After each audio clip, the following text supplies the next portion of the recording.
প্রিয় দর্শক, এই যে আমার পিছনে যে ছবিটা দেখতে পাচ্ছেন, ওনার নাম হচ্ছে তাসনিম জারা, যৌন বিশেষজ্ঞ।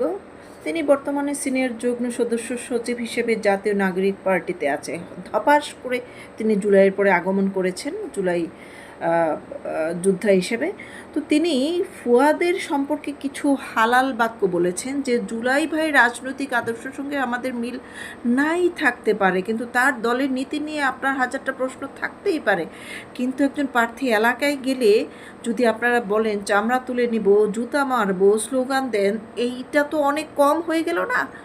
যে লোক কক্সবাজারে একজন নারীর সম্ভ্রমহানি করতে পারে, ভুলিয়ে ভালিয়ে ধর্ষণ করতে পারে, তার জন্য এইটুকু কি যথেষ্ট? আরও অনেক বেশি করে তাকে সমাদর করা উচিত ছিল, আরও অনেক বেশি করে তাকে সম্মানিত করা উচিত ছিল। তো দর্শক বন্ধুরা, আপনাদের কাছে কি মনে হয়?